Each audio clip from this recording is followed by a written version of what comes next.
दहशतगर्दी की जंग अभी तक खत्म नहीं हुई, अभी तक कुछ लोग बाकी हैं, मगर वो पाकिस्तान में नहीं, अक्रॉस द बॉर्डर। अस्सलाम वालेकुम। चौधरी निसार साहब कह रहे हैं कि जंग अभी बाकी है, वो लोग अब पाकिस्तान में नहीं है, बॉर्डर के उस पार अफगानिस्तान में। कोयटा कमीशन रिपोर्ट हाल ही में जारी हुई और उस रिपोर्ट की एक इम्पॉर्टेंट फाइंडिंग ये थी कि बॉर्डर मैनेजमेंट नाम की कोई चीज़ ही नहीं है, कोई रिकॉर्ड ही नहीं है। लोग कितने इधर आ रहे हैं, कितने उधर जा रहे हैं, हज़ारों लोग बॉर्डर क्रॉस करते हैं और इधर आ जाते हैं। ये एक सीरियस कंसर्न उस रिपोर्ट के अंदर था कि आप कहते हैं कि जिन लोगों ने हमला किया, फुट सोल्जर्स जो पकड़े गए हैं अभी तक कोयटा ब्लास्ट के हवाले से, वो पाकिस्तानी थे, उनके नाम भी आइडेंटिफाइड है। लेकिन हमारा सिक्योरिटी के अदारों का ख्याल ये है कि इनके जो मास्टर माइंड है, जो इनकी तारें हिलाने वाले हैं, और खुलेआम आप चौधरी साहब भी कहते हैं और पहले भी बहुत ज़्यादा दफ़ा इसके ऊपर बात हो चुकी है कि रॉ और NDS जो अफगान सिक्योरिटी एजेंसी है, इनका आपस में नेक्सस है। ये हमारे जो TTP के भागे हुए लोग हैं, नॉर्थ वज़ीरिस्तान ऑपरेशन के बाद इनको वहाँ पनाहगाहें मिली हुई हैं, वहाँ से आते हैं, पाकिस्तानी इलाकों में हमलावर होते हैं और इसकी मिसालें मौजूद हैं। जनरल सनाउल्लाह न्याजी को असैसिनेट किया गया था तो TTP ने क्लेम किया और वो बेस उनकी अभी भी उधर है। इसके अलावा और बहुत सी जमातें ऐसी हैं जिन्होंने APS पे अटैक किया, उसके मुतल्लक भी बताया गया कि उनकी भी बेस उस तरफ है। जिन्होंने आके इस्लामाबाद कचहरी में ब्लास्ट किया, उनकी भी बताया जाता है कि बेस अफगानिस्तान के अंदर है। इन तमाम चीज़ों का पता होने के बावजूद, खुद इंटीरियर मिनिस्टर के इस बयान के बावजूद, अगर बॉर्डर मैनेजमेंट ना हो तो इसकी जिम्मेदारी किसके ऊपर आयद होगी। कोयटा कमीशन रिपोर्ट के अंदर एक और बड़ी अहम फाइंडिंग थी। सुप्रीम कोर्ट ने उन्हें कहा कि पता करें कि कितने लोग जो है गैर कानूनी तौर पर अपने ओहदों के ऊपर मौजूद हैं। इल्लीगल अपॉइंटमेंट्स, ये वो नहीं है कि जो अपने ओहदे से ज़्यादा तरक्की पा गए हैं, जल्दी तरक्की पा गए हैं, या 22वें की पोजीशन है तो 20वें का बंदा बैठा हुआ है। ये गैर कानूनी तैनातियाँ। तो इसी रिपोर्ट का एक हिस्सा जो है वो उन गैर कानूनी तैनातियों के हवाले से है और जस्टिस फ़ायद ईसा साहब की रिपोर्ट जो है वो कहती है कि जो उस वक्त सेक्रेटरी हेल्थ थे उमर बलोच साहब, ये इल्लीगल अपॉइंटमेंट है और इनके भाई एक फेडरल मिनिस्टर है और रिटायर्ड लेफ्टिनेंट जनरल है और इल्लीगल अपॉइंटमेंट का उन्होंने तज़किरा किया है कि ये अपॉइंटमेंट लीगल नहीं है।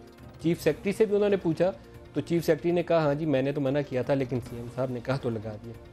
तो ये इस तरीके से हम अपना निज़ाम ज़िंदगी मैनेज कर रहे हैं। दूसरा जिस रिपोर्ट का आजकल तज़किरा होता है वो एबटाबाद कमीशन के हवाले से अभी चंद दिन पहले ही एक ब्रीफिंग हुई तो वहाँ जस्टिस जावेद इकबाल ने कहा कि हाँ वो रिपोर्ट मंजर आम पर आनी चाहिए। अब सवाल यह है कि आपकी खुद मुख्तारी सालमियत के ऊपर हमला हो गया, उसामा मारा गया वहाँ पर, अमरीकियों ने बताया हमें, हमारे पास और इसके अलावा तफसील नहीं है कि अमरीकी सदर कहते हैं कि हमने उसामा को मार दिया। यहाँ पे वो था या नहीं था, कैसे आया, कैसे अमरीकी अंदर आए और वापस गए, उसके ज़िम्मेदार कौन थे, किसी की अकाउंटेबिलिटी हुई या नहीं हुई, आज तक इसका जवाब हमें नहीं मिला। उसका जवाब मिलना चाहिए या नहीं मिलना चाहिए, ये आज के प्रोग्राम का हमारा फोकस रहेगा। हमारे साथ इस्लामाबाद स्टूडियोज़ में हम हवैर साहब पाकिस्तान मुस्लिम लीग नवाज से खुश आमदीद कहता हूँ।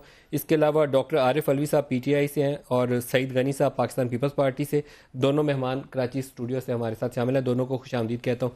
ज़ुबैर साहब पहले आपसे स्टार्ट कर लें। ये बॉर्डर मैनेजमेंट वाला इशू बड़ा ट्रिकी है। मैं एक दफ़ा पहले भी किसी से सुना कि ये जो तुरखम बॉर्डर है और दूसरी जगह हैं जो border crossing, non border crossing है, हज़ारों की तादाद में लोग भागे हुए बॉर्डर के इस पार आते हैं, हज़ारों की तादाद में उस पार जाते हैं। फिर अगर हमारे यहाँ धमाका करके कोई चले जाए या उधर से आए और धमाका कर दे तो हम कैसे रोकें उसे? सही बात है, लेकिन ये आपको याद होगा ये बहुत अरसे से प्रॉब्लम चला आ रहा है। वो तो खैर 1947 से ही है क्रॉस बॉर्डर होना, बट पोस्ट 9/11 आपको याद है जनरल मुशर्रफ के ज़माने में भी पाकिस्तान ने इसको बहुत रेज़ किया था कि जी यहाँ हम कोई ऐसा निज़ाम लाना चाहते हैं कि जिसमें ये हमारी तरफ से भी ना जाएं और वहाँ से भी ना आएँ। बट वो आपको पता है अफ़गानिस्तान और हमारे यहाँ भी बहुत से ऐसे लोग हैं जिसकी वजह से ये नहीं हो सका और अभी तक मेरा ख्याल है कोई ऐसा इम्कान नहीं है कि हो सकता है। नदीम, ये मैं इस रिपोर्ट पर ज़रूर तज़किरा करना चाहूँगा। बहुत से इम्पॉर्टेंट एस्पेक्ट्स हैं जो निशानदेही की है जस्टिस काजी ईसा ने, जो वीकनेसेस हैं हुकूमत पाकिस्तान की, फेडरल हुकूमत की या सूबाई हुकूमत की या दूसरे, there is no doubt about that. और अगर वो वीकनेसेस ना होती तो मेरा ख्याल है ज़ाहिर है हम 100% कंट्रोल पा चुके होते, इसमें तो कोई शक नहीं है। बट कोई भी चीज़, कोई भी रिपोर्ट को पढ़ने के लिए तो एक मैक्रो और ओवरऑल सिनेरियो में बात करते हैं, और वो ओवरऑल सिनेरियो ये है कि हम कहाँ थे और वहाँ से कहाँ आ रहे हैं। क्या हमने सिग्निफिकेंट इम्प्रूवमेंट्स किए हैं, क्या हमने ऐसे इनिशिएटिव्स लिए हैं इस हुकूमत में पिछले 3-3.5 साल में, क्योंकि सिक्योरिटी सिचुएशन बलूचिस्तान के हवाले से अलग थी, कराची के हवाले से अलग थी और बाकी तालिबान और ये एक्सट्रीमिज़म के हवाले से अलग थी। तो ऑन ऑल 3 अकाउंट्स कराची तो खैर बहुत ही सिग्निफिकेंटली बेटर है। सिग्निफिकेंट क्या, एक बदला हुआ शहर है। वो शहर जो 10 मिनट पर बंद हो सकता था और कंप्लीट मेहम था, आज को 10 महीने के नोटिस पर भी नहीं बंद करा सकता, और एक जनरल फीलिंग है। सो अगर हम चौधरी निसार को कुछ जिम्मेदारी कहते हैं कि जी उनका कसूर है, तो फिर क्रेडिट भी उसी हिसाब से उन्हीं को मिलना चाहिए in terms of the overall improvement. और ये भी मैं फिर ये कहूँगा कि कराची का ख़ास तौर पर जो था हालात, जुबैर साहब कराची को भी और ज़रब अज़ब को भी आप क्रेडिट के तौर पर ले लीजिए, आपको उस पर शाबाश दे देते हैं, चौधरी निसार को भी शाबाश दे देते हैं, लेकिन जो नेशनल इलेक्शन प्लान था आपका उसके 20 नुकात थे, और पहले कराची वाले मेहमानों से भी पूछ लें, उन 20 नुकात में से आरिफ अलवी साहब, पंजाब किसी कालदम तंजीम को काम करने की इजाज़त नहीं होगी, ये 15वां नुकता था। इसके अलावा और बहुत से ऐसे नुकात थे जिसमें क्रिमिनल प्रोसीजर कोड जो है आपका CRPC उसकी रिफॉर्म शामिल थी। फिर आपने अपना अदालती निज़ाम ठीक करना था कि 2 साल की जो आपने मिलिट्री कोर्ट्स बनाई थी वो ख़त्म हो तो आपका अदालती निज़ाम ठीक हो। वो आपने कौन सा ऐसा काम किया? आपने काउंटर नैरेटिव बनाना था, बयानिया। जस्टिस साहब ने अपनी रिपोर्ट में बहुत अच्छा तज़किरा किया है, आयात के हवाले देकर किया है। हम पाकिस्तानी जो गवर्नमेंट से एक्सपेक्टेशन कर रहे थे वो काम नहीं हुआ, क्यों नहीं हुआ? जनाब अली, मैं सिर्फ एक बात ही कह सकता हूँ कि मैंने पूरी रिपोर्ट पढ़ी है। पूरी रिपोर्ट के हवाले से अभी ये बात कही गई कि जी पाकिस्तान में दहशतगर्दी शहरों के अंदर कम हुई है। अच्छा, इसके अंदर जो भी क्रेडिट ले, मैं समझता हूँ ज़ाती तौर पर मैं समझता हूँ कि राहिल शरीफ साहब का बड़ा स्ट्रॉन्ग इनिशिएटिव था, मगर ज़ाहिर है अगर हुकूमत भी इसका क्रेडिट लेना चाहती तो ज़रूर ले। मगर मुझे लगा ये कि हुकूमतों ने तो बशमूल PMLN के और पीपल्स पार्टी के कहीं कहीं अपने एरियाज़ के अंदर रेजिस्ट किया उस एक्शन को। साउथ पंजाब में रेजिस्ट हुआ, कराची के अंदर भी रेजिस्ट हुआ। उन्होंने दोनों तरफ बोथ साइड्स पर एक्शन लिया, MQM के ख़िलाफ़ भी लिया, पीपल्स पार्टी के लोगों के ख़िलाफ़ भी लिया और पॉलिटिकल ड्रग माफिया सब के ख़िलाफ़ लिया। तो वो क्रेडिट तो डेफिनेटली फ़ौज को, रेंजर्स को, पुलिस को, और यकीनन जिस अगर सेंट्रल गवर्नमेंट उसमें अपने आप को शामिल करना चाहती है तो वो बहस मैं इस वक्त नहीं करना चाहता। दुनिया जानती है किस किस ने किया इसके अंदर काम।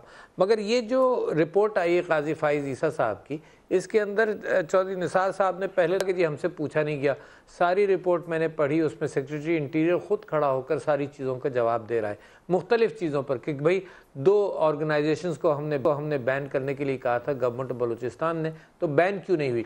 उन्होंने कहा कि जी IB के पास गया और ISI के पास गया और ये हुआ और वो हुआ, मगर बैन नहीं हुई। उन्होंने कहा बैन कौन करेगा, IB या ISI या इंटीरियर मिनिस्ट्री? उसने कहा कि जी मिनिस्ट्री ऑफ इंटीरियर करेगी। भाई तुमने अभी तक क्यों नहीं बैन किया? गवर्नमेंट, इंग्लैंड की गवर्नमेंट ने उन 2 ऑर्गेनाइजेशंस को बैन कर दिया, तुम क्यों नहीं बैन कर सके? तो लिहाजा इन बहुत सारी चीज़ों से नेक्टा के हवाले से उन्होंने कहा कि जी नेक्टा को एक्टिवेट होना चाहिए। भाई ये नेशनल एक्शन प्लान बने हुए कई साल हो गए, नेक्टा क्यों नहीं एक्टिव हुआ?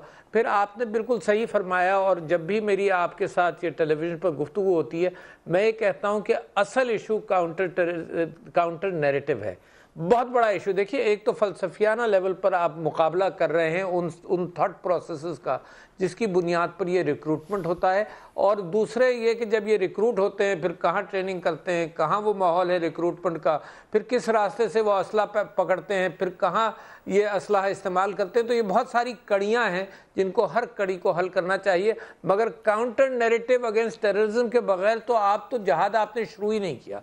तो लिहाजा काउंटर नैरेटिव के हवाले से ये रिपोर्ट भी कह रही है कि काउंटर नैरेटिव नहीं है। अच्छा, ये रिपोर्ट भी कह रही है कि नेक्टा नेक्टा ने तो काम शुरू ही नहीं किया। इन्होंने तो बड़ा सीरियस इंडाइटमेंट किया है ये क्वेटा के हवाले से। मगर हुजूर वाला, मेरा एक और कहना है, मेरा कहना यह है कि आप जिस इंसिडेंट को तफसीलात के साथ देखेंगे तो आपको अंदाज़ा होगा कि ये तो एक यानी बीमारी की अक्कासी कर रहा है कि ये बीमारी तो बदन में हर जगह है। ये तो एक इंसिडेंट को लेकर उन्होंने इसका डिसेक्शन कर दिया, और ये काजी फाइज ईसा वही आउटस्टैंडिंग जज है जिसने हुबूरा बस्टर्ड के एतबार से एक फ़ैसला दिया सिंगल जज बेंच के सुप्रीम कोर्ट के हवाले से, और उसको हुकूमत ने एक पिलर ऑफ फॉरेन पॉलिसी बनाकर उसको 3 जजेस की बेंच के अंदर उसको अंडू करने की कोशिश की। तो ये जज बड़ा आउटस्टैंडिंग जज है जी। इस हवाले से इजाजत ले ली, उसके बाद अब तलोर के शिकार के लिए आजकल कतरी शहजादे यहाँ मौजूद हैं। अच्छा, लेकिन मैं अभी टॉपिक पे ही रहूँ, सईद गनी साहब से भी इस पे पूछ लूँ। सईद गनी साहब, ये रिपोर्ट जो है इसने तो वजारत दाखिला और वजीर दाखिला उनकी लीडरशिप को भी क्वेश्चन कर दिया। ओवरऑल जो फेडरल गवर्नमेंट है उसकी अगर कहा जाए कि उसके खिलाफ चार्जशीट है तो ज़्यादा गलत नहीं होगा, क्योंकि इन्होंने मिनिस्ट्री ऑफ रिलीजियस अफेयर्स उसकी लाइलमी और ये कि उनके पास मदारस का कोई है ही नहीं तफसील के कितने पाकिस्तान में मदारस हैं, सूबाई हुकूमतों का जो रोल है उसको क्वेश्चन कर लिया, वजारत दाखिला को तो किया ही किया। फिर इसी तरीके से जो सूबाई सतह के ऊपर मुख्तलिफ महकमे होने चाहिए, फोरेंसिक साइंस लेबॉर्ट्री नहीं है, या आपने नेक्टा बनाई है तो नेक्टा ऑपरेशनल नहीं है, बहुत सारे ऐसे महकमों के ऊपर सवालात उठा दिए। तो आप क्या इसके ऊपर रद्द-ए-अमल देते हैं? मलिक साहब, ये बहुत एक सीरियस इशू है और ये कोई आम सी रिपोर्ट नहीं है। ये सुप्रीम कोर्ट के एक सिटिंग जज के ऊपर जो कमीशन बनाया गया था उसकी रिपोर्ट है, और वो जज भी बहुत लायक जज हैं, मतलब सारे काबिल एहतराम जजेस होते हैं, लेकिन फ़ाइज़ ईसा साहब जो हैं उनकी जो कॉम्पिटेंस है, उनकी जो क्रेडिबिलिटी है, मैं समझता हूँ कि उस पर अभी तक मैंने तो कहीं से नहीं सुना कि किसी ने कोई फिंगर रेस की हो। अब चौधरी निसार अली खान साहब ने बहरहाल उस पर बात की है। हमेशा जो क्रेडिट लेते हैं, जिस तरह ज़ुबैर साहब ने भी लिया, ठीक है, इनके दौर में कराची के अंदर हालात बेहतर हो गए या चलें नॉर्थ वजीस्तान का ऑपरेशन हो गया, लेकिन कुछ हक़ायक़ हैं जो भूलने नहीं चाहिए। मैं समझता हूँ कि शायद अगर उससे हम नज़र चुराएंगे तो हम अपनी तारीख़ को मस करेंगे। 2008 में जब पीपल्स पार्टी की गवर्नमेंट आती है तो मरगला के उस पार दहशतगर्द खड़े हैं और किसी वक्त भी इस्लामाबाद में आ सकते हैं, वो हमने नहीं कहा था। वो उस वक्त और सियासी जमातों के लोग कह रहे थे कि जी किसी वक्त इस्लामाबाद पर भी वो कब्ज़ा कर सकते हैं। उस वक्त इस मुल्क की 19 यूनिट्स ऐसे थे, मुख्तलिफ शहर और इलाके, फाटा के और जो आपके सेटल एरियाज़ हैं, जो दहशतगर्दों के कब्ज़े में थे। वहाँ उनकी रिट थी, रिट ऑफ द स्टेट वहाँ नहीं थी। वहाँ पाकिस्तान का झंडा नहीं आप लहरा सकते थे, वहाँ कोई हमारा यूनिफॉर्म में फ़ौजी या पुलिस का अफसर वहाँ जा नहीं सकता था, वहाँ टोटली उनका कंट्रोल था। उन हालात में जब पीपल्स पार्टी ने हुकूमत ली और दहशतगर्दों के ख़िलाफ़ लड़ाई शुरू की तो PMLN, PTI और दीगर मजहबी जमातें जो हैं वो मुखालफत कर रही थी। चौधरी निसार अली खान, जो आज अभी ज़ुबैर साहब ने भी कहा नॉर्थ वजीस्तान के ऑपरेशन का क्रेडिट लेते हैं, अभी अगस्त 2012 में जब ये लीडर ऑफ द ऑपोजिशन थे, इन्होंने प्रेस कॉन्फ्रेंस करके मुखालफत की थी जब पीपल्स पार्टी ये कह रही थी कि हमने ऑपरेशन करना है वहाँ पर। और वो आपको पता है कि प्राइम मिनिस्टर नवाज शरीफ ने मुखालफत की हुई है। नहीं, चौधरी निसार ने खुद भी की हुई है, प्रेस कॉन्फ्रेंस करके की हुई है कि ये अमेरिका की लड़ाई, हम ये ऑपरेशन नहीं होने देंगे। ये चौधरी निसार ने खुद प्रेस कॉन्फ्रेंस की थी। तो आज अगर उसका क्रेडिट ले रहे हैं ठीक है, लेकिन इनकी खुशकिस्मती ये है कि आज कोई जमात इनके इस ऑपरेशन की रुकावट नहीं है, मुखालफत नहीं कर रही है, सपोर्ट कर रही है।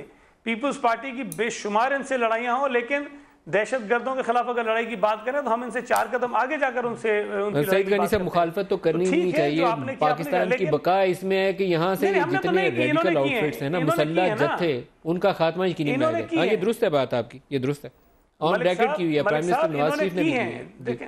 हाँ, अगर मैं समझता हूं कि उस वक्त मुखालफत ना की होती तो शायद इस मुसीबत से हम बहुत पहले छुटकारा पा चुके हुए होते। लेकिन बहरहाल चले जो भी हुआ, लेकिन आज भी हम ये समझते हैं। और ये देखें, जो रिपोर्ट कमीशन की आई है, पीपल्स पार्टी ये बात पिछले 2-3 साल से कह रही है और ये हकायक आपको बताएंगे।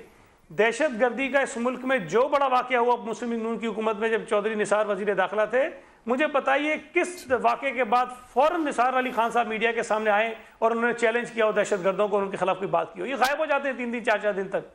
अगर आएंगे भी करने के लिए, आया आप रिस्पॉन्ड करना चाहते हैं? जी बिल्कुल करना चाहूंगा। मेरा ख्याल है अफसोसनाक बात है, ये ब्लेम गेम मैं नहीं करना चाहता था। सेनेटर साहब जरा अगर मुझे मौका दे, मेरा ख्याल है जी इतनी अजीब चीज है कि अपने ज़माने में जो 19 वो जो कह रहे थे कि वो क्लियर करवाए, तो वो क्रेडिट जो है पाकिस्तान पीपल्स पार्टी की हुकूमत, वो आर्मी को नहीं। और हमारे ज़माने में अगर कुछ हुआ है तो वो हमारी क्रेडिट नहीं। कराची के जो हालात थे 2008 और 2013 हैंड इन ग्लव्स थे, हैंड इन ग्लव्स।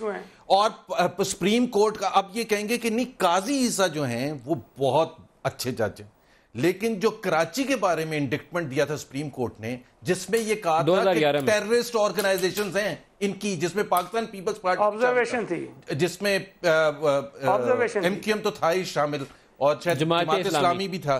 तो और हो क्या रहा था 2008 और 2013 के दरमियान? सिर्फ कराची में नहीं, बाकी पाकिस्तान में GHQ बचा था, नेवल हेडक्वार्टर्स बचा था, PF के इंस्टॉलेशंस पर अटैक बचा था, आपकी मेहरान बेस, क्वेटा में हालात, बलोचिस्तान में नदीम, आप किसी से चेक करवा लें कि 2013 के बाद पाकिस्तान का फ्लैग हर जगह उठाया जाता है। तो ये अगर हम कॉन्टेक्स्ट में, तभी मैं कह रहा था कॉन्टेक्स्ट में देखना चाहिए।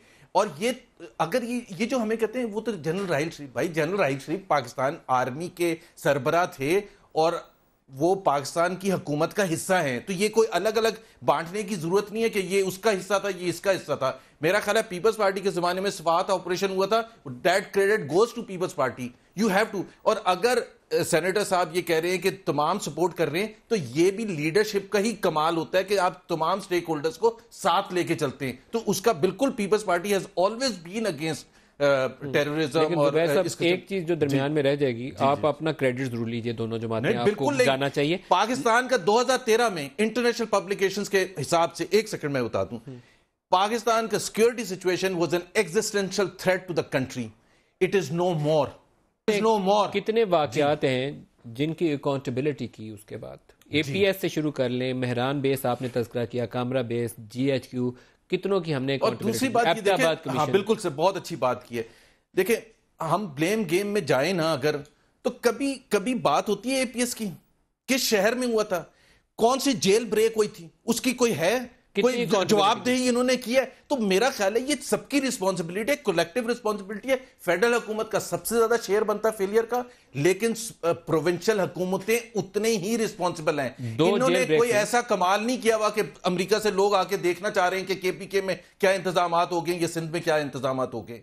मेरा ख्याल है हमारे लिए जो थ्रेट था, जहां से पाकिस्तान निकल के आ रहा है, मैं ये नहीं कह रहा कि उसमें पीपल्स पार्टी का कसूर था या पीटीआई का था, लेकिन हमारी जो 80 की दहाई में और 90 की दहाई में और 9/11 के बाद की पॉलिसीज थी, उसकी प्राइस आपने देनी थी Nadeem Malik. It is not easy. और Pakistan is a third world country. आपके जो इंस्टीट्यूशंस हैं वो आप उसको कंपेयर नहीं कर सकते कि एडवांस कंट्रीज के पुलिस वही पुलिस है। सो कराची में भी अगर कोई फेलियर है तो ये नहीं आप कह सकते कि जी ये सारा पीपल्स पार्टी का कसूर है। They have to work with the institutions जो हैं, उसी के साथ लेके आगे जा सकते हैं। मैं एक हमारे साथ मेहमान है, उनसे बात कर लूं, लेकिन कुछ चीजें ऐसी हैं जो मेरे ख्याल रिसोर्सेज से ज्यादा आपकी विल के ऊपर मैटर करती हैं। आपने आईजी काम कर रहा था कराची के अंदर, एडी ख्वाजा, आपने उसको उठा के परे फेंक दिया, क्यों फेंक दिया? मैं सिर्फ ये कह रहा था कि आप जो वीकनेसेस की निशानदेही, एडवोकेट गनी खिलजी साहब बलूचिस्तान बार के सरबराह इस वक्त हमारे साथ हैं। बहुत शुक्रिया आप हमारे साथ शामिल हो रहे हैं। ये फरमाइएगा कि कोयटा की जो इंक्वायरी रिपोर्ट है जस्टिस फायज इस्सा साहब की, उसके ऊपर हम बात कर रहे हैं। बहुत सी खामियां उन्होंने सूबाई हुकूमत की और वफाकी इदारों की और वजारत दाखिला की आइडेंटिफाई की हैं।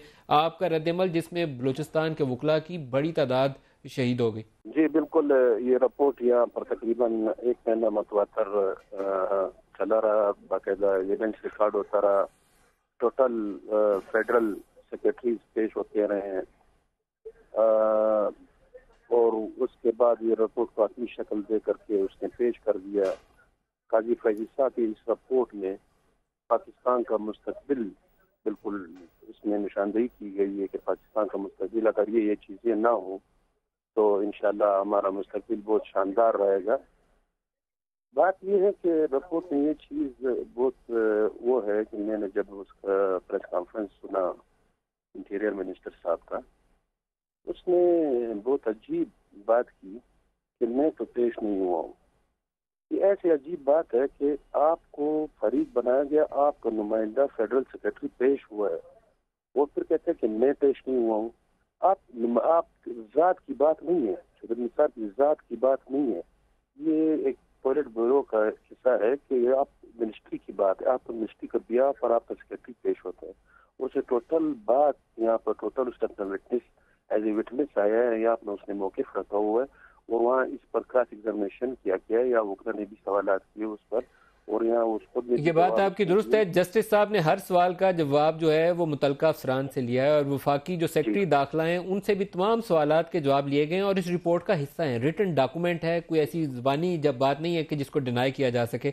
एक चीज़ बताइएगा आप खिलजी साहब, जो वाकयात हुए ब्लास्ट का, पहले जो कोयटा बार के सदर को निशाना बनाया गया, फिर कोयटा हॉस्पिटल के अंदर जो अटैक हुआ, जस्टिस साहब कहते हैं कि दोनों की फोरेंसिक इन्वेस्टिगेशन ही नहीं की गई थी।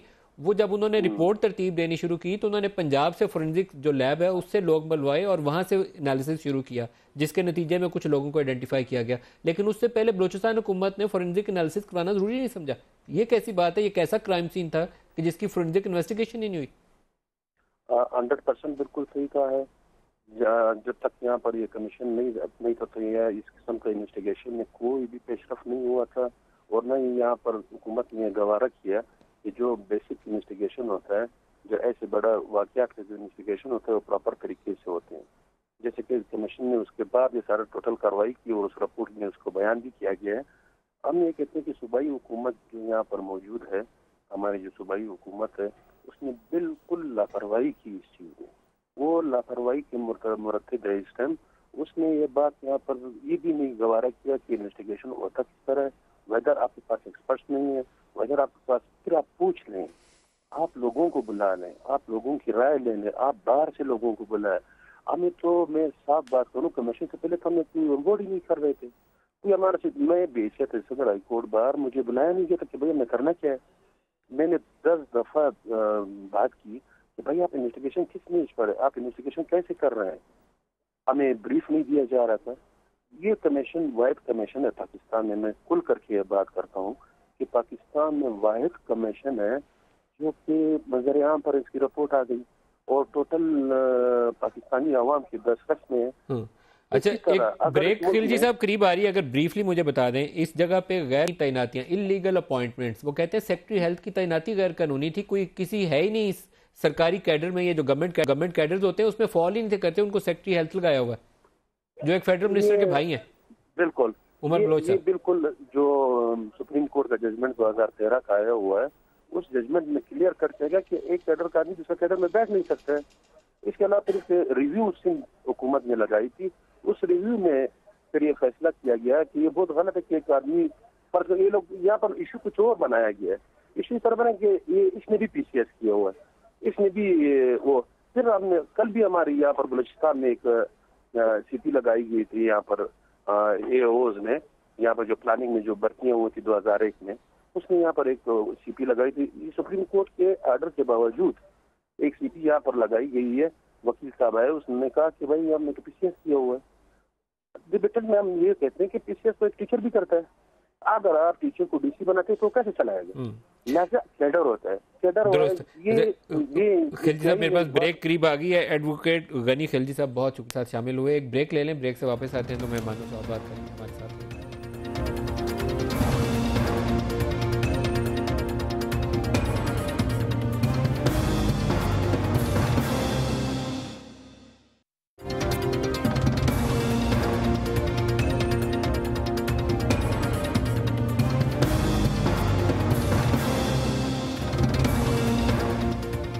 Welcome back. Doctor Arif Alvi साहब, अकाउंटेबिलिटी प्रोसेस, अकाउंटेबिलिटी पाकिस्तान में किसी चीज़ की नहीं होती। बड़े से बड़ा वाक़या हो जाए, सानिया हो जाए, 150 बंदा जो है शहादत पा जाए, हमारे इंस्टीट्यूशंस अटैक हो जाए, आज तक नहीं सुना अकाउंटेबिलिटी हो। एबटाबाद कमीशन एक बड़ी मिसाल है उसकी। एबटाबाद के ऊपर कितने लोगों की अकाउंटेबिलिटी हुई? वाली और जस्टिस जावेद इकबाल ने पिछले दिनों ये बात कही है कि उसकी रिपोर्ट को पब्लिश किया जाए, और ये भी वजाहत कर दी, देखिए मामलात कभी कभी सेंसिटिव होते हैं, ये भी वजाहत कर दी कि कहीं कुछ एरियाज़ में रीडैक्ट कर दिया जाए, ये अंग्रेज़ी का लफ्ज़ है, उस चीज़ के लिए इस्तेमाल होता है कि कुछ चीज़ें निकाल दी जाएँ, तो ब्लैंक कर दिया जाए, जो बहुत ही सेंसिटिव मामलात हैं, मगर रिपोर्ट पब्लिश होनी चाहिए। देखिए, अगर कमीशन बनाना है तो कमीशन तो पब्लिक कमीशन होता है ना, पब्लिक से वो मशवरा लेता है, वरना इंटरनल इंक्वायरी तो कर सकते हैं आप, इंटरनल इंक्वायरी करते रहिए, वो शायद ज़रूरी ना हो पब्लिश करना, मगर इंक्वायरी कमीशन की, चाहे हमीदुर रहमान कमीशन हो चाहे ये एबटाबाद कमीशन हो, इनकी रिपोर्ट्स को पब्लिश करना चाहिए, एक बात। दूसरी बात ये मैं आपसे कह रहा हूँ, या मॉडल टाउन ट्रेजिडी के एतबार से जो कमीशन बना, जस्टिस साहब थे, उन्होंने रिपोर्ट जस्टिस पब्लिश नहीं हुई, भाई उसमें अगर कोई सेंसिटिव इशू, जस्टिस बाकर, अगर कोई चीज़ उसमें बहुत ही यानी इस एतबार से सेंसिटिव है कि इंटरनेशनल रिलेशनशिप में कोई बात आ सकती है, जो एबटाबाद कमीशन के अंदर इस बात का इम्कान था, तो उसको आप रीडैक्ट कर दीजिए, मगर बाकी तो पब्लिश करें, वरना ये मजाक पब्लिक के साथ क्यों? अच्छा, ये यानी 3 महीने 4 महीने तो इसमें लगा दिए जाते हैं, ये सुनिए ना, 3 या 4 महीने इसमें लगा दिए जाते हैं, इंक्वायरी कमीशन बैठा दिया होगी। जुबैर साहब कह रहे हैं अकाउंट भी पब्लिश होनी चाहिए, और यही तो इंटेंट है, अकाउंटेबिलिटी भी होनी चाहिए, यही तो इंटेंट है। देखिए, अकाउंटेबिलिटी तो करनी पड़ेगी ना, बिल्कुल होनी चाहिए। बिल्कुल होनी चाहिए। अच्छा, मैं आपसे दूसरी बात ये कर रहा हूँ कि ये जो क्वेटा कमीशन रिपोर्ट है, इसके अंदर यानी मिनिस्ट्री ऑफ इंटीरियर मिनिस्टर के ऊपर 6 या 7 चीज़ें लिखी। एक तो ये लिखा कि गैर जिम्मेदारी का सबूत दिया, दूसरे ये लिखा कि जी नेक्टा की एक मीटिंग हुई है सारे इतने 2-2.5 साल में, तीसरे ये कि वो जो एक एग्जीक्यूटिव मीटिंग हुई है उसके भी फैसलों की खिलाफ वर्जी की गई, चौथे ये भी लिखा उन्होंने कि जनाब कि ये प्रोस्क्राइब्ड ऑर्गेनाइजेशंस के लोगों से मिलते हैं, पांचवें ये भी लिखा, ये भी बात जो मैं उठा रहा हूं वो ये कि जनाब एपी यानी हम जब आ रहे थे अपना 1 नवंबर को, तो हमारे ऊपर तो जनाब टीयर गैसिंग, लाठीचार्ज, ये वो, और प्रोस्क्राइब्ड ऑर्गेनाइजेशन का जलसा उसी दिन हो रहा था। तो गवर्नमेंट की प्रायोरिटीज के एतबार से समझ में आ गया कि ये अंदर सियासी इख्तलाफ के एतबार से ये ज्यादा सीरियस है। बाकी सारे मामला जो है भाई साहब, बाकी सारे मामला जरूर दीजिएगा ना भाई साहब। इंटरप्ट जी नहीं, मुझे इजाजत दी थी नदीम मलिक साहब। मैं एबटाबाद पर वापस जा रहा हूँ बिकॉज वो बहुत इंपॉर्टेंट है और कभी कभी डिस्कस होती है।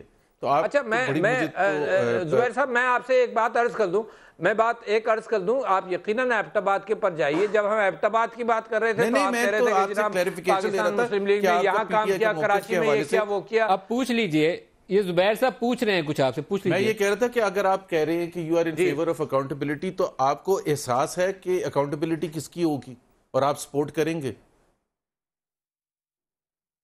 वो जो मैंने रिपोर्ट पढ़ी है उसमें कोई इफ्स एंड बट्स नहीं है जुबैर साहब, मेरे लिए कोई इफ्स एंड बट्स नहीं है। जिसकी भी अकाउंटेबिलिटी होनी है हो यार। देखो ना, मैं तो ये कह रहा हूं कि ये तो एक हादसे की और एक वाकये की तहकीकात की गई है।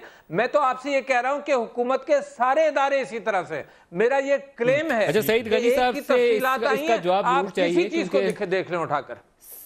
सईद गनी साहब की उस वक्त हुकूमत थी पाकिस्तान पीपल्स पार्टी की। मुझे उस वक्त के वजीर आजम का एक बयान जहन में आ गया, यूसुफ रजा गिलानी साहब का। उन्होंने कहा था कि ये बताओ उसामा किसका वीज़ा लेके यहाँ आया था जब वो हुसैन हुक्कानी के वीज़े देने का इशू सामने उठा था। आप बताइए, एबटाबाद कमीशन की रिपोर्ट पब्लिश होनी चाहिए, अकाउंटेबिलिटी होनी चाहिए या नहीं होनी चाहिए? बिल्कुल पब्लिश होनी चाहिए और अकाउंटेबिलिटी भी होनी चाहिए। अगर जिम्मेदारी हमारी हुकूमत पर आती है तो हमारी भी होनी चाहिए, अगर किसी और पर आती है तो उनकी भी होनी चाहिए। इसमें तो कोई दूसरी राय नहीं, बिल्कुल वाज़ेह तौर पर मैं कह रहा हूँ। मुझे सिर्फ इजाज़त दीजिए, एक जुमला मैं कह दूँगा जो पिछले जुबैर साहब ने एक बड़ी सफाई दी अपनी। एक तो सुप्रीम कोर्ट का उन्होंने हवाला दिया है कि उन्होंने कहा कि पीपल्स पार्टी का भी कोई मिलिटेंट विंग है। वो इफ्तिखार चौधरी साहब की बेंच की एक ऑब्जर्वेशन थी। इफ्तिखार चौधरी साहब की जो पीपल्स पार्टी से मोहब्बत थी उसको, और जस्टिस फ़ायज़ ईसा की कमीशन की रिपोर्ट को आप कंपेयर ना करें आपस में, उसमें ज़मीन आसमान का फ़र्क है। वो बदनीयती रखते थे पीपल्स पार्टी के ख़िलाफ़ और वो चीज़ें करते रहते थे, जबकि फ़ायज़ ईसा साहब के हवाले से मुझे कोई ऐसी चीज़ नजर आती है कि उनको PMLN या चौधरी निसार अली खान साहब से कोई ऐसी चीज़ हो। बाकी मैं जवाब दे सकता हूँ, लेकिन अभी फ़िल वक्त वो मैं नहीं दूँगा, आपकी मज़ीद बात पर आ जाता हूँ। देखें, इनकी अकाउंटेबिलिटी का तो ये आलम है, मुशाहिदुल्लाह खान साहब को हटा दिया वजारत से, बग़ैर किसी कमीशन के, बग़ैर किसी रिपोर्ट के, कोई बात आई उसको हटा दिया। परवेज़ रशीद साहब को हटा दिया, कमीशन बनाया, सुना था कि तहकीकात कर रहा है, पता नहीं कहाँ पहुँची, क्या रिपोर्ट आई हमें नहीं पता, उसको हटा दिया। लेकिन चौधरी निसार अली खान और शहबाज शरीफ साहब, जिनके मुतल्लिक कमीशन की रिपोर्ट में वाज़ेह तौर पर कुछ लिखा हुआ है, उनको नहीं हटाना हमने, क्योंकि वो बहुत प्यारे हैं, वो बहुत तगड़े हैं इनकी जमात के अंदर। क्या लिखा हुआ है उनके सामने नहीं, वो जो जस्टिस बाकर की आपने बात की ना, मॉडल टाउन की, मैं उसका हवाला दे रहा हूँ तुम्हें। उसमें जाहिर है कि पंजाब गवर्नमेंट के ऊपर फिक्स किया गया ना। जी पंजाब गवर्नमेंट ने तो कमाल किया हुआ है जी, उन्होंने वो जो उनके उस वक्त प्रिंसिपल सेक्रेटरी थे उनको तरक्की दे के बाहर लगा दिया हुआ है। वो दूसरे इंटीरियर अभी भी लॉ मिनिस्टर के तौर पर राना साहब, ये बादशाह लोग हैं, सब कर सकते हैं। वो नहीं है कहां पर वो हम अगर कर रहे होते तो हमें जुडिशरी भी लटका देती और शायद बाकी भी बहुत बुरा होता, लेकिन चूंकि ये बड़े प्यारे हैं हर के, तो इनको इजाजत होती है, ये हमले भी करते हैं, ठीक है, ये रिपोर्ट कमीशन की नामा नहीं है। जुबैर साहब, आप ज्यादा बड़े अच्छे जज का आसन तो वो बड़े अच्छे जज हो गए और हैं बहुत अच्छे जज। आप भाई सारे जज अच्छे होते हैं। आपकी अकाउंटेबिलिटी क्यों नहीं होनी चाहिए? मैं आ रहा हूँ। नहीं, मॉडल टाउन का जवाब लेते हैं जी इनसे। मॉडल टाउन में अकाउंटेबिलिटी आपकी होनी चाहिए सबसे पहले। देखिए, मॉडल एक तो इन्होंने, मैं again I have to correct him, अपनी दफा तो ऑब्जर्वेशन है, ऑब्जर्वेशन थी, it was not part of the order. Observation है, वो जजमेंट नहीं है भाई, ये फैक्ट है, ये इंडिक्टमेंट नहीं है, ये आगे जानी है बेंच पर। देखिए, और तो वो आपकी कोर्ट ही कर सकती है ना, ये तो कमीशन आपने बनाया था भाई। तो अब मुझे नहीं पता कि जस्टिस इफ्तिखार चौधरी ने, और पूरा बेंच था, सुप्रीम कोर्ट ने बनाई थी Iftikhar Chaudhry, Karachi law and order, मुझे नहीं पता कितने थे, 3-4 और जजेस भी थे, और बेहतरीन जजेस थे। और वो ऑब्जर्वेशन है मेरे भाई, वो जजमेंट नहीं है। अच्छा, और वो उसके जजेस ने क्या कहा था, मतलब कराची के बारे में किसी को शक शुबा था? Karachi was classified as the most dangerous city in the world. मतलब कि कराची के बारे में क्या जस्टिस इफ्तिखार चौधरी ने सिर्फ कहा था? इस पे बहस करनी है, इस पे कर रहे हैं। बाकी साहब ने नहीं, इस पे बहस करनी है, इस पे कर रहे हैं। मॉडल टाउन का, मॉडल टाउन के ऊपर फोकस करना, मॉडल टाउन पर, मॉडल टाउन का पूछे, मॉडल टाउन के ऊपर जस्टिस बाकर। दूसरी बात, मैं पहले एबटाबाद कमीशन पर अपना कुछ कहना चाहता हूं, क्योंकि वो एक इंसिडेंट नहीं था कि जिस दिन अमेरिकन आए थे, उसके हर पहलू से देखें तो it was one of the most embarrassing events in Pakistan's entire history. कितनी दफा अमेरिकन पाकिस्तान आए थे? एक सलाला बेस पे अटैक हुआ था। नहीं, सिर्फ अटैक करने नहीं आए थे। उसकी बात ये है, जो सबसे अलार्मिंग सिचुएशन है, हम अमेरिकन को कहते हैं कि जी पता नहीं था नहीं था, बट पाकिस्तान की जो सिविलियन हुकूमत थी उस वक्त और पाकिस्तान की जो मिलिट्री लीडरशिप थी, उन्होंने ओन की थी वो story.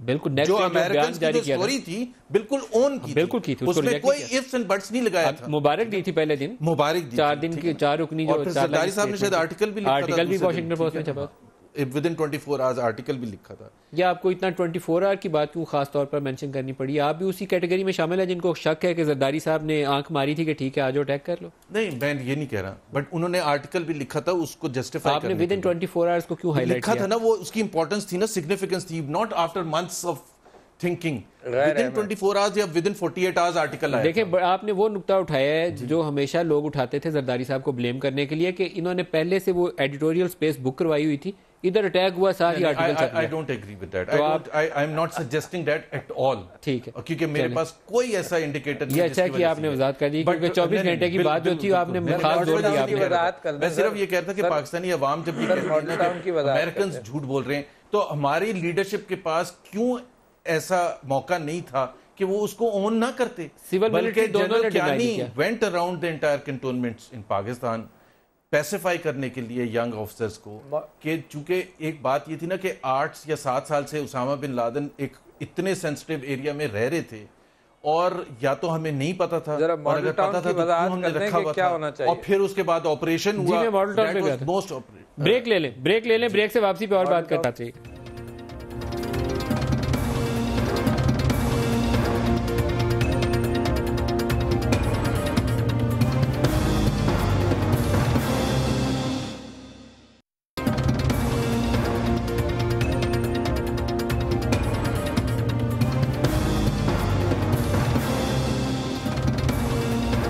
Welcome back. Saeed Ghani साहब, अब आप सबसे बड़ी खबर हमें दे दीजिए कि जरदारी साहब ने किस वक्त लैंड करना है और क्या प्लान क्या है? दोपहर में आएंगे जी इंशाल्लाह, जुम्मे की नमाज के बाद का कोई वक्त होगा, और प्लान ये है कि हम जलसा करेंगे ओल्ड टर्मिनल पर। पहले चूँकि जब आने का ऐलान हुआ था तो 3-4 ऑप्शन थे हमारे पास कि रैली निकाली जाए, जलसा किया जाए, या फिर बिलावल हाउस पे ख़िताब करें लोगों से। लेकिन बिलावल साहब के सामने जब ये तीनों चीज़ें डिस्कस हुई तो उनका ये ख्याल था कि अगर हम रैली निकालते हैं कराची एयरपोर्ट से बिलावल हाउस तक तो शहरियों को बहुत ज़्यादा तकलीफ़ होगी, इसलिए कि शाहरा फैसल काफ़ी लंबे अरसे तक जो है डिस्टर्ब रहेगा। तो फिर ये हुआ कि उन तकालीफ़ को कम करने के लिए हम अपने कारकुनों को एयरपोर्ट बुलाएँ, वहीं पर वो इस्तकबाल भी करें, वहीं पर आसिफ ज़रदारी साहब खिताब करेंगे और फिर वहीं से वो डिस्पर्स हो जाएंगे हमारे लोग। तो कोशिश ये कर रहे हैं कि शहरियों को कम से कम तकलीफ़ हो, लेकिन बहरहाल मैं समझता हूँ फिर भी थोड़ी बहुत शायद ज़हमत होगी। आप समझते हैं कि ये पॉलिटिकल लैंडस्केप जो है सिंध की पॉलिटिक्स का वो चेंज होने जा रहा है जरदारी साहब की आमद के साथ? पिछले 1 साल में जो एक गैर यकीनी आपको नजर आती थी एज ए पॉलिटिकल पार्टी, वो आपके लिए हट रही? मैं नहीं समझता हूँ कि सिंध में कोई हमें ऐसी प्रॉब्लम थी, लेकिन ज़ाहिर है कि जरदारी साहब की जो सियासी सलाहियतें हैं उसको लोग तस्लीम करते हैं। वो जब पाकिस्तान में होंगे तो पीपल्स पार्टी को भी ज़्यादा फ़ायदा होगा, और यकीनी तौर पर जो पाकिस्तान की मुल्की सियासत है उसमें भी वो काफ़ी एक्टिव रोल प्ले करेंगे। और ये जो कॉम्बिनेशन होगा बिलावल साहब का और जरदारी साहब का, ये काफ़ी पीपल्स पार्टी के लिए इफेक्टिव होगा। एक खबर हमने ये भी पढ़ी थी कि बिलावल को आप लाड़काना से इलेक्शन लड़वाकर कौमी असम्बली में लाएंगे, क्या वो भी अभी होने जा रहा है? हाँ, वो अब फैसला बिलावल साहब ने ये करना है कि किस वक्त वो आना चाहते हैं, लेकिन पार्टी ये समझती है कि अगर वो असम्बली में होंगे तो ज़्यादा इफेक्टिव रोल प्ले कर सकते हैं वहाँ आकर, और इलेक्शन से पहले वो आना चाहते हैं कौमी असम्बली में। जी, कौमी असम्बली, बिल्कुल कौमी असम्बली में और लाड़काना की नशिस्त से। आरिफ अलवी साहब, आरिफ अलवी साहब, आप इसके ऊपर कमेंट करेंगे? जरदारी साहब की वापसी और बिलावल भुट्टो की कौमी असम्बली में इलेक्शन लड़ने का ऐलान। मैं समझता हूँ दोनों चीज़ें अच्छी हैं। जरदारी साहब, एक ही कैफियत पिछले दिनों हुई थी, क्योंकि मेरे ख्याल से डिसीजन मेकिंग जरदारी साहब ज़्यादा करते हैं, तो काबीना की, सिंध काबीना की भी मीटिंग्स दुबई वगैरह में होती थी, तो यकीनन वो पैसे भी बचेंगे। मगर ये कि उनका पाकिस्तान में होना, क्योंकि वो चेयरमैन है पार्टी के, को चेयरमैन है, तो उनका होना भी चाहिए। और बिलावल भुट्टो साहब अगर नियत करते हैं, एक बड़ी पार्टी है, एक नियत करते हैं कि कौमी आप वेलकम कर रहे हैं आसिफ जरदारी साहब की पाकिस्तान वापसी को? आरिफ अलवी साहब, आप खुश आमदीद कह रहे हैं? मेरे ख्याल से बाहर रहकर, मैं बाहर समझता हूँ, बाहर रहकर रोल नहीं प्ले करे, एक बड़ी पार्टी के वो को चेयरमैन है, पाकिस्तान में होना चाहिए। मैं एक बात आपसे कहना चाहता हूँ, आप वेलकम कर रहे हैं कि नहीं वेलकम कर रहे हैं? ट्विटर के ऊपर जाहिर है यार, पाकिस्तानी नेशनल है, उनको पाकिस्तान में होना चाहिए, और पार्टी को लीड कर रहे हैं तो पाकिस्तान में बैठकर लीड करें, बाहर से लीड करना तो मुनासिब नहीं है। क्लोजिंग रिमार्क्स जुबैर साहब आपसे भी मिलते हैं, आप वेलकम करेंगे? टाइमिंग, मैं तो कहता हूं कि आसिफ ज़रदारी जो हैं, ये टाइमिंग के एतबार से जी, आसिफ ज़रदारी साहब 25 साल से ज़्यादा मेरे ख्याल में पाकिस्तानी पॉलिटिक्स में हिस्सा रहे हैं, और इतनी बड़ी पॉलिटिकल पार्टी को उन्होंने लीड किया है 2008 के बाद, ख़ासतौर पर मोहतरमा की शहादत के बाद, और जो उनकी सियासी जो भी पीपल्स पार्टी के लिए है, तो बिल्कुल सही बात है कि उनको पाकिस्तान में रह के उस पर जो उनको सियासी एक्सपीरियंस है उसको हेल्प करना चाहिए पीपल्स पार्टी को, और लीड करना चाहिए। मेरे तो ख्याल है, हमारी नज़र में पीपल्स पार्टी में वो थोड़ा सा बैलेंस लाएंगे। जो पीपल्स पार्टी काफ़ी एग्रेसिव हो गई है, मैं ये नहीं कह रहा कि एग्रेसिव नहीं होना चाहिए, वो अपोजिशन जमात है, बट मेरा ख्याल है थोड़ा सा वो हाथ हल्का रखेंगे। जुबैर साहब, आरिफ अलवी साहब, सईद गनी साहब और एडवोकेट गनी खिलजी साहब हमारे साथ हैं। सबका बहुत शुक्रिया। आज के लिए इतना ही, इजाज़त दीजिए। खुदा हाफ़िज़।